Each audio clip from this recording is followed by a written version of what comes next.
BSY ಹಾಗೆ ವಿಜೇಂದ್ರ ವಿರುದ್ಧ ಮತ್ತೆ ಯತ್ನಾಳ್ ಗುಡುಗಿದ್ದಾರೆ.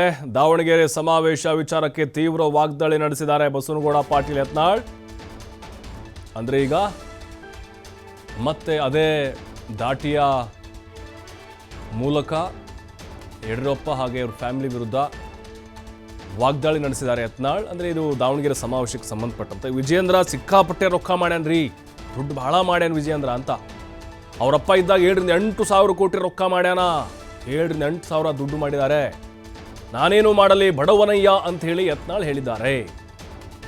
ನಮ್ಮ ಹೋರಾಟ ವಕ್ಫ್ ವಿರುದ್ಧ, ಪಕ್ಷದ ವಿರುದ್ಧ ಅಲ್ಲ, ಹಾದಿ ಬೀದಿಯಲ್ಲಿ ಹೋಗೋರ ಬಗ್ಗೆ ನಾನು ಮಾತನಾಡೋಕೆ ಹೋಗೋದಿಲ್ಲ ಅಂತೇಳಿ ಯತ್ನಾಳ್ ಹೇಳಿದ್ದಾರೆ.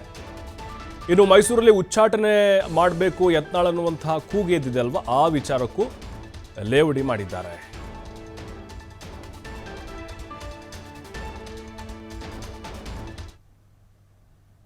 ರೊಕ್ಕ ಐತ್ರಿ ನಂಬಲ್ಲಿ ಏನು ಅದಾವ ಅವ್ರಿಗೆ ಅವ್ರ ಅಪ್ಪ ಇದ್ದಾಗ 8,000 ಕೋಟಿ ರೂಪಾಯಿ ಅದಾವ ಮಾಡ್ತಾರ. ನಾವೇನು ಮಾಡೋದ್ರಿ, ನಾನೇನು ಮಾಡಲಿ ಬಡವನಯ್ಯ ನನ್ನ ಕಾಲ ಏನೇನು ಹೇಳಲ್ಲ ಸರ್, ಅದು ಬಂದಿದೆ ಸರ್. ವಕಫ್ ಹೋರಾಟಕ್ಕೆ ನಾವು ಬಂದೀವಿ.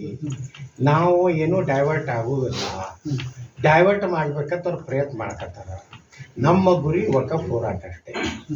ನಾವು ಪಕ್ಷದ ವಿರುದ್ಧ ಮಾತಾಡೋದಿಲ್ಲ, ಯಾವ ಹಾದಿ ಬೀದಿಗೆ ಹೋಗೋರ ಬಗ್ಗೆನೂ ಮಾತಾಡೋದಿಲ್ಲ.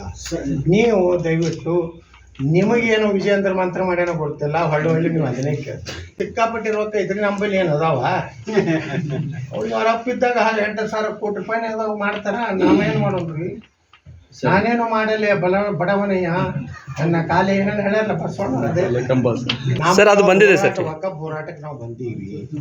ನಾವು ಏನು ಡೈವರ್ಟ್ ಆಗುವುದಿಲ್ಲ, ಡೈವರ್ಟ್ ಮಾಡ್ಬೇಕಂತ ಅವ್ರು ಪ್ರಯತ್ನ ಮಾಡಕತ್ತಾರ. ನಮ್ಮ ಗುರಿ ವಕಫ್ ಹೋರಾಟ ಅಷ್ಟೇ. ನಾವು ಪಕ್ಷದ ವಿರುದ್ಧ ಮಾತಾಡೋದಿಲ್ಲ, ಯಾವ ಹಾದಿ ಬೀದಿಗೆ ಹೋಗೋರ ಬಗ್ಗೆನೂ ಮಾತಾಡೋದಿಲ್ಲ. ನೀವು ದಯವಿಟ್ಟು ನಿಮಗೇನು ವಿಜೇಂದ್ರ ಮಂತ್ರ ಮಾಡ್ಯಾನೋ ಗೊತ್ತಿಲ್ಲ, ಹೊಳ್ಳಿ ನೀವು ಅದನ್ನೇ ಕೇಳ್ತೀರಿ. ಸಿಕ್ಕಾಪಟ್ಟೆ ರೊಕ್ಕ ಐತ್ರಿ ನಂಬಲ್ಲಿ ಏನು ಅದಾವ